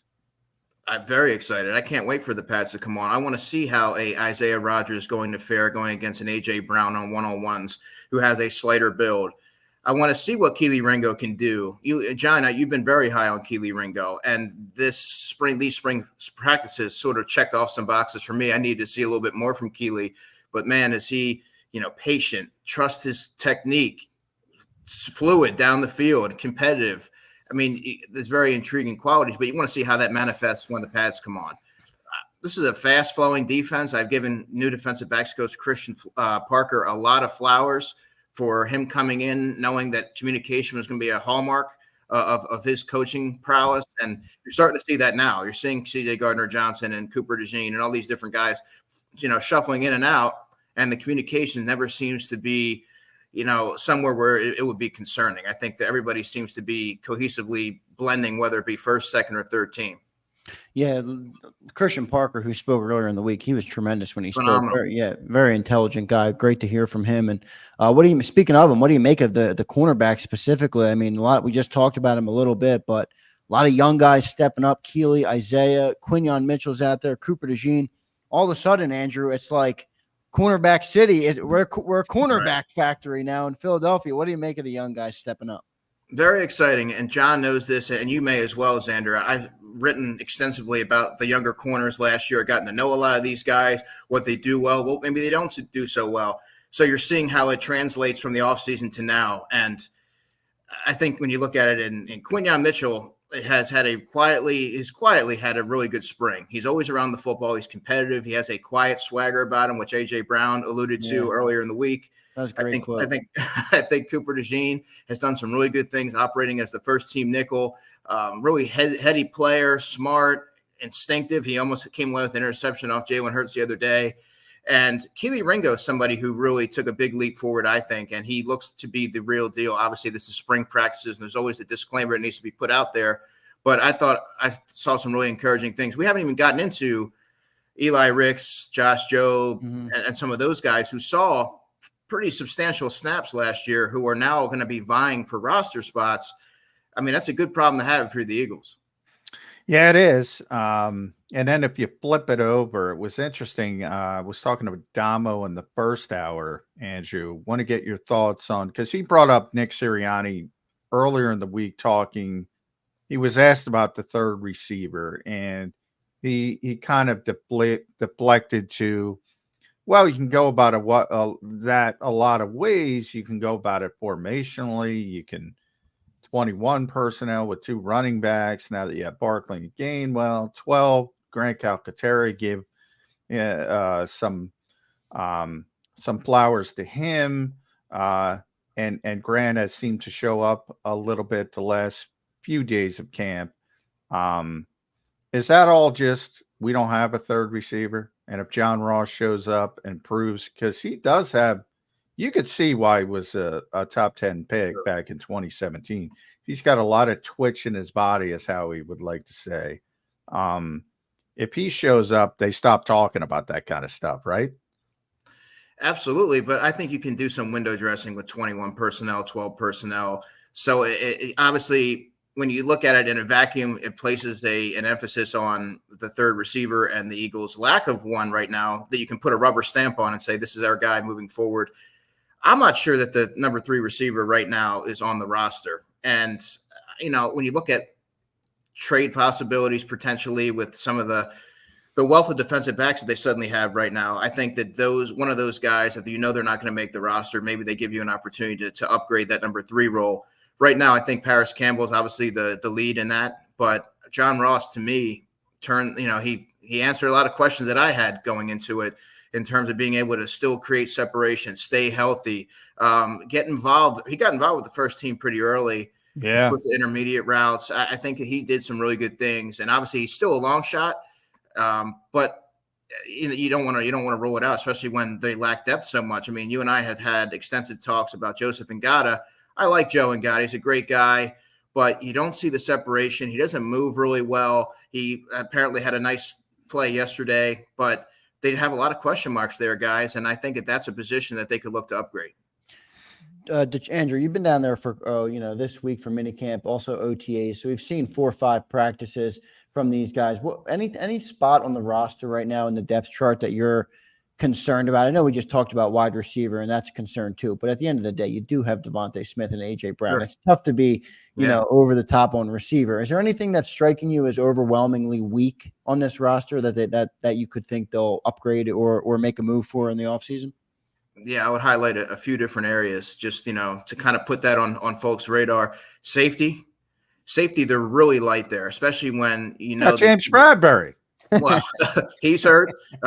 Sidney Brown is working his way back now. All signs point to him being ready early in the season. But also, you have to learn a new defensive system. So that's not an assured, notion that he's going to be able to help you early in his return. But beyond that, you might have Avonte Maddox. He's not a lock to make the roster, who can kind of give you that safety corner versatility. Tyler Hall has played safety, albeit sparingly, with the Raiders. You look at it there, Keely Ringo cross-trained as safety last year, but, they don't have a lot of options there. Mekhi Garner, Tristan McCollum, those guys are more 4 or 5 safeties, safety 4 or 5. So I think that might be an area that you look to potentially upgrade. Tight end. We mentioned Grant Calcaterra. Albert Okwuegbunam had a really good spring, I think. E.J. Jenkins is a dark horse, and he's more so a practice squad guy. But behind C.J. Uzomah, who, by the way, has not stayed healthy for a while, has a couple knee injuries to keep an eye on. He's a bit older. There's not a lot there behind Goddard. And Goddard missed 3 games last season. Calcaterra had a chance to play in all 3 of those games. I think he only garnered 4 targets, or he caught 4 passes all year. Played 25 snaps over that period of time, which tells you that the Eagles maybe aren't sure with what they have there, or maybe not confident that he can add something to the offense. So I think that might be an area to look at as well. Yeah, with safety though, Andrew, I think that's part of, you mentioned the cross training. Look, if Avonte is healthy, he's going to be on this team. That's the big question with Avonte Maddox, and his ability to play nickel and safety, I think, kind of mitigates some of the depth problems. And then Cooper, they haven't done it yet, but Cooper DeJean's versatility. So to me, I look at it, and I think how he's looking at it this way is, on paper, I'm going to keep 1 less safety, but then I can keep 1 more of those great young corners, and say, because they're going to have to cut an NFL level corner or 2. Probably 2, yeah. If you think about it from the perspective of, we need a 4th safety, I don't think they necessarily need a board safety because I'm with you. Sidney Brown, if I'm a betting man, I've said this pretty consistently. Sidney's going to be there week 1. And even if you lose that bet, he's going to be there very early. I think people have this. It's tough for people to get over the advancements. And it used to be a year-long injury. He got hurt so late. It's a 9-month injury now with all the advancements. So he's going to be ready very early. And then you have that board safety being Avonte and Cooper, and you have this ability to and he even mentioned Tyler Hall. He might make the team because you have versatile guys who can handle that board safety role if you need it. I think that's the way Howie Roseman is thinking. Is that a good way to think? It's a complicated way to think because you're putting all your eggs in the basket of a young player being able to quickly pivot and learn a new position and be able to contribute if needed, right? And Cooper DeJean I'm speaking about. Sidney Brown, someone who hasn't taken any defensive reps this spring and most likely this summer as well. All of a sudden, what happens if week 6 or something, you need him to step in there and play a prominent role for you defensively. I mean, this is not an easy system to learn, and it's not a slam dunk that he's going to be able to be up to speed by that point. I think at least having a veteran there and another veteran there as an insurance plan this summer, or in the event that you might need somebody to help implement the defense, on board guys, kind of like what Will Greer's doing offensively, I think would be beneficial to the Eagles right now. But they have players who on paper can do it and can give you that versatility. But until we see it, I don't know that you can kind of bank on that. Andrew, when you say, and you and John say, they might have to cut 2 NFL level cornerbacks, that is tough for me to. I just don't know if I see how we doing that. I brought this up to John earlier. Not saying I want this to happen, but it is a business. If these young guys step up, could Darius Slay be a trade candidate by the trade deadline for this team? I mean, you're gonna cut a guy that's 22 or 23 years old and keep a 33-year-old guy that probably is not going to be here after the year. Tough for me to gauge whether how he would weigh that. He is a forward-thinking GM. Got to think he's at least considering it. What do you think about that? That's a great question. So before I answer, I wanted to hear kind of where you're at with the cornerback landscape and who you view the Eagles parting ways with, because I'll be able to kind of answer it off that. Well, it looks like it would be, I mean, is Eli Ricks going to make it in there? Is Josh Jobe going to make it in there? Those are great. Well, Eli not so much, but Jobe is a great special teams guy. I mean, I'm looking at Isaiah Rodgers, Quinyon Mitchell, Cooper DeJean, Keely Ringo. Those are right there. That's 5 cornerbacks off the top of my head that are great young prospects that you want to keep on your roster, So I don't know how exactly it would shape. Right. So you mentioned Eli Ricks. He would be a player that could potentially, if you're looking to upgrade a receiver or elsewhere, he could be a player that you might not have to cut, but maybe he's enticing in a trade scenario because he has that pedigree, and that's why they kept him. Right. That's why they kept him last summer, because he did not have a good training camp. But you see the Alabama and the LSU pedigree. He was a top-ranked corner, so you don't want to part ways with that, because that might be one of the 40 players or so that actually do get claimed off waivers. And you mentioned Josh Jobe. Josh Jobe's actually 26 years old, but he was on the Pro Bowl ballot as a special teamer, incredibly valuable. One of the only players who did not get yelled at the other day when they were doing that Gunner drill. Nobody cares about special teams except you and me. I know, and I looked at John. I think the Eagles are going to value that. You want your cornerbacks at the bottom to be good special teams guys. That's more valuable. Yeah. When he made that play, I looked over at John. I said, plays like that are why you can never rule somebody like that off when you're kind of configuring your 53-man roster. And I will say this, when you're whittling down your game day roster and you're trying to get that 46 and figure out how to maximize it, it's not who's the best 6th corner or 5th corner that you're trying. Right. It comes down to who can help you in the third phase, and that needs to be taken into consideration when you're assessing the group as a whole. Yeah, and then also, and this reverts back to safety even more so. What we're talking about. Don't forget the practice squad is expanded, so you can probably get guys like Mekhi Gardner back on the practice squad, McMullen on the practice squad, and at corner, and then it comes to debate: you can even get veterans on the practice squad. So can you get Eli Ricks through waivers? Can you get Tyler Hall through waivers? Can you get Josh Jobe through waivers? And elevate him. Remember, they did that with Britton Covey 2 years in a row. That ain't happening anymore. No, it ain't happening with Britton anymore. But if your feeling is you can get Josh Jobe through waivers, you can elevate him for the first 3 games and then make a decision there's usually an injury and bring him up later. Howie's been very good at that since they changed the roster rules. So he'll try to maximize guys. I had this discussion. You mentioned Rick's not having a good training camp. So, Andrew, you won the 53, right, last year? Yes, sir.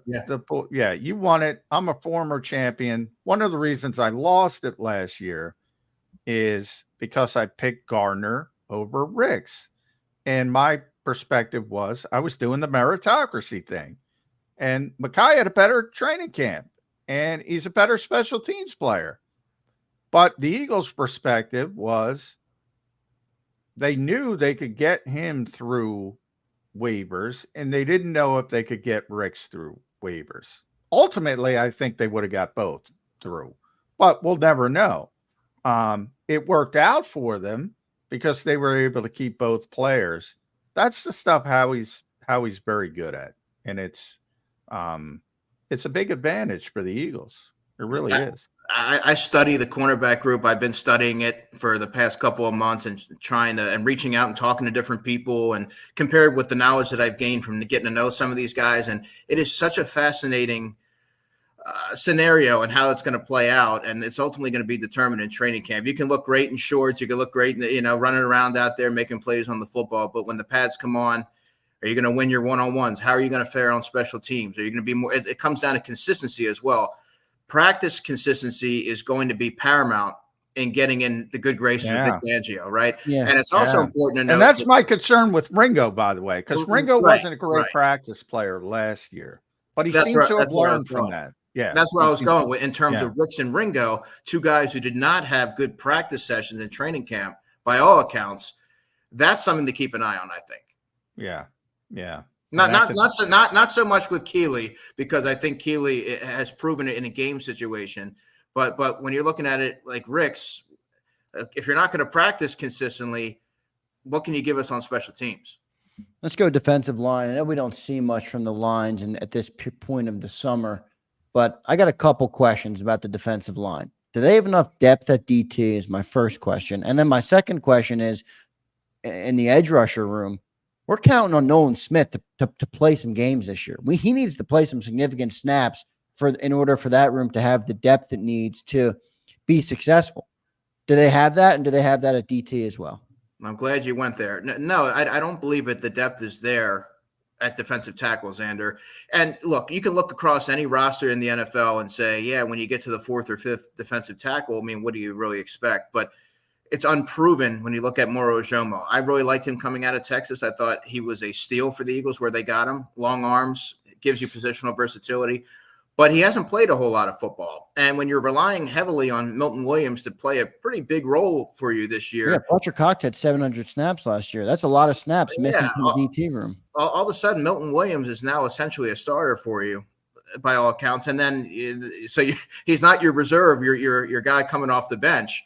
So then you're leaning on Marlon Tuipulotu, who's been banged up a lot the past couple of seasons, and Moro Ojomo. And Gabe Hall is sort of the wild card here in that he had a lot of teams interested in him. He can play end. He can play any position really on the defensive line, and he has really long arms and things like that. But is he going to be able to make enough of an impression over the couple of months that he's going to have to win over the coaching staff? That's not something that can be taken lightly. And I think they could stand at a veteran along the Contavious Street type of level signing. Yeah. And you mentioned Nolan Smith, which is a player that I've gotten asked about a lot this offseason, and rightfully so. He looks a little bit bigger to me, but I haven't noticed him a lot, John. I don't know if you have in the practice sessions, even, obviously he's dropping in coverage, but I've noticed a lot of other guys dropping, not so much Nolan. I know he's fluid and he can do it. He has some range to him, but this is a really pivotal season for Nolan Smith, who, a lot of the pass rush outlook is solely dependent on Bryce Huff and Nolan Smith. And we have to be able, I haven't really seen, you're not. Yeah, a little bit of concern. It's a first-round pick, though, guy. This is the only first-round pick I've ever seen in Philadelphia where no one appears to care if he has significant snaps in year 2. I think a lot. I think everybody cares. I mean, I certainly care. I think it's one of the biggest things I'm worried about. I mean, that's a big year. part. That's a big part of the Hassan Reddick thing in the vacuum, and it's about more than one move for one move. Nolan Smith needs to play more, needs to be more effective. In the voluntary work, to Andrew's point, I noticed him quite a bit, and it's all dropping in coverage as the hook defender, the flat defender. When they did go to the rare team drill, and by team I mean 11 on 11, I didn't see a lot of them. It was mainly Huff, Josh Sweat, Brandon Graham when it got to the mandatory aspect. So that concerned me a little bit. That's where I was going with it. Yeah, that concerned me a little bit because he's got to get involved. He's got to get involved. But that we're talking about, Andrew, one period a day for the the 11 on 11 was so brief, Xander. Yeah, it's really hard to get out. It's really hard to glean anything. But you're 100% right on this. In that, I mean, a lot of the defensive prospects leans heavily on what you're going to get out of Bryce Huff and Nolan Smith. It's a really big year for Nolan.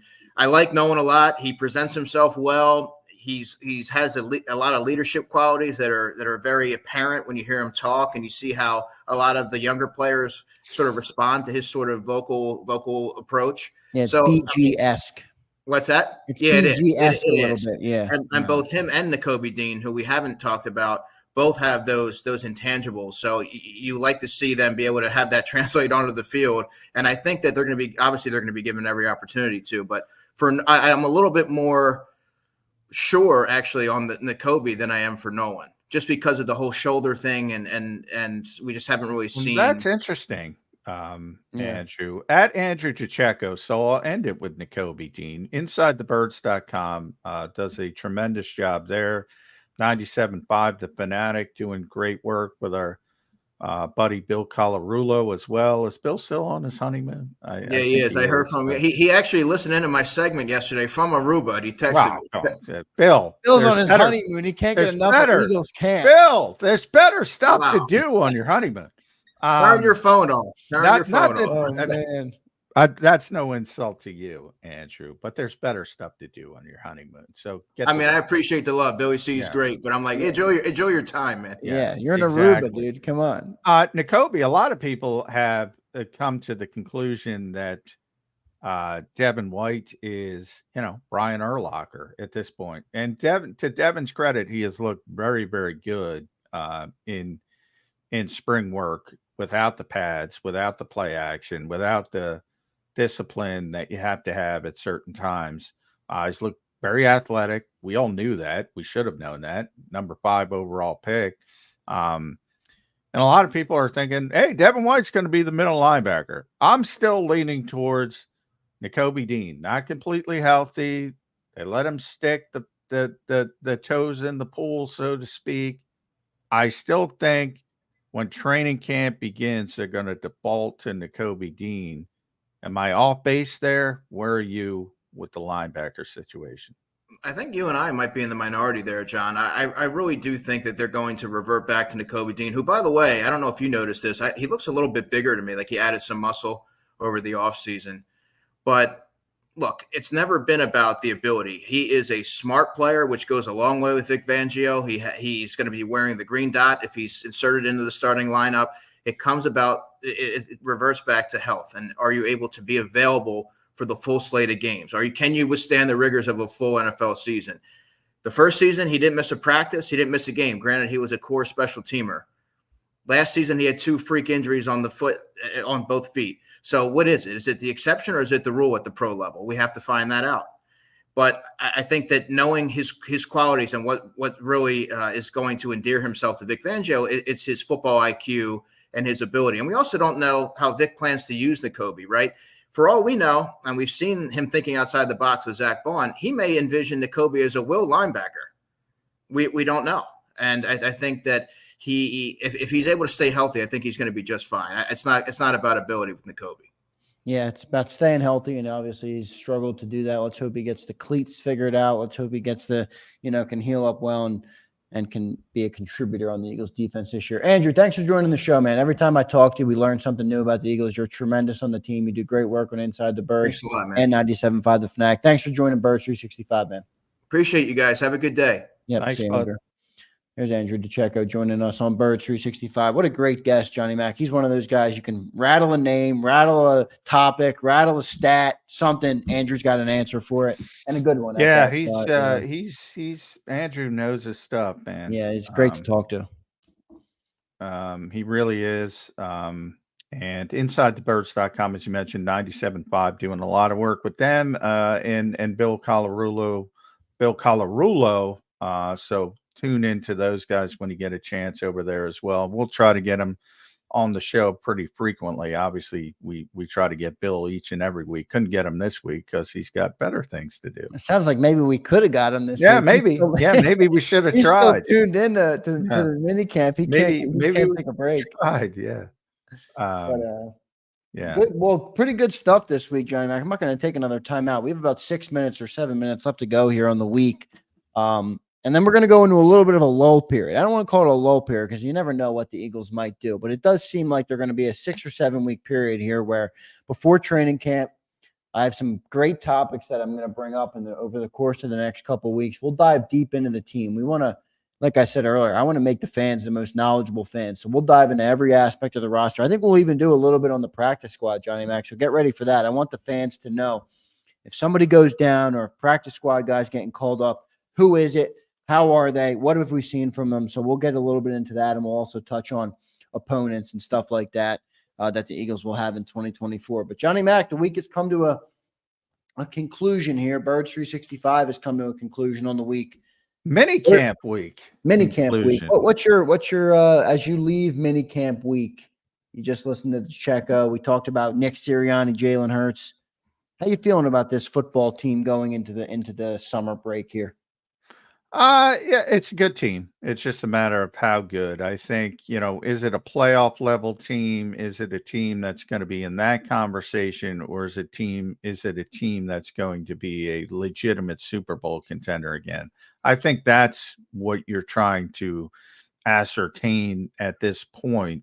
I don't see a collapse of epic performance. I don't see a team that's not going to be in the playoff conversation.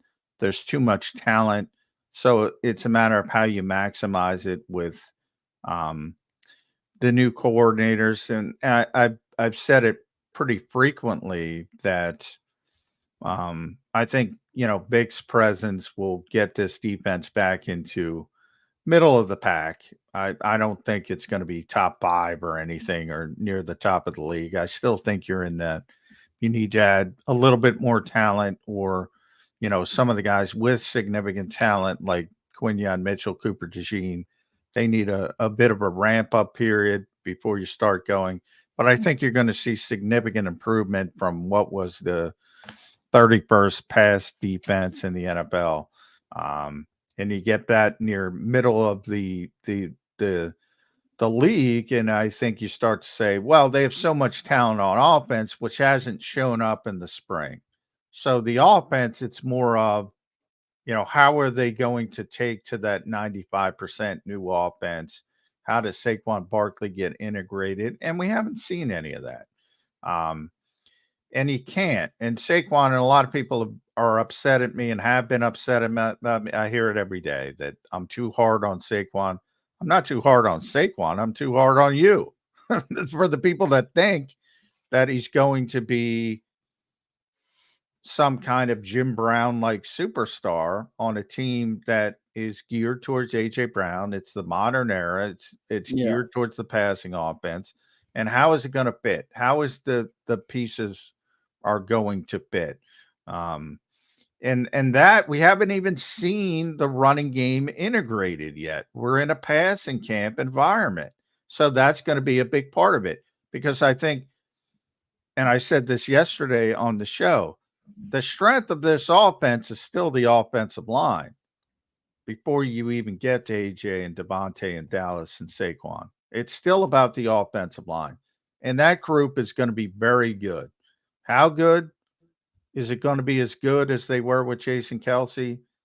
To be determined. I think Cam Jurgens is going to be a very effective player.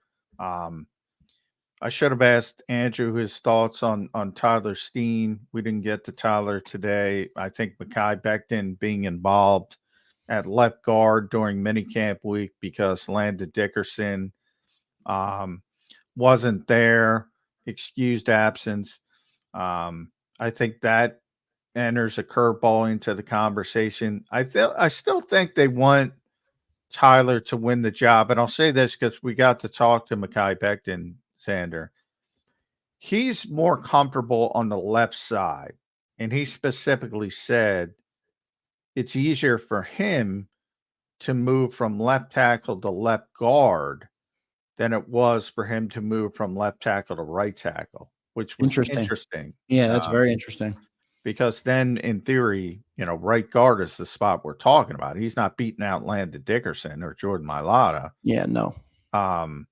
So right guard is the spot, and he's not as comfortable on the right side. So that complicates that a little bit. But it's nice to have some options. And the Eagles also brought in Max Sharping, who was just getting ramped up. And they still have Matt Hennessy. So a lot of questions to be answered, a lot of stuff to talk about.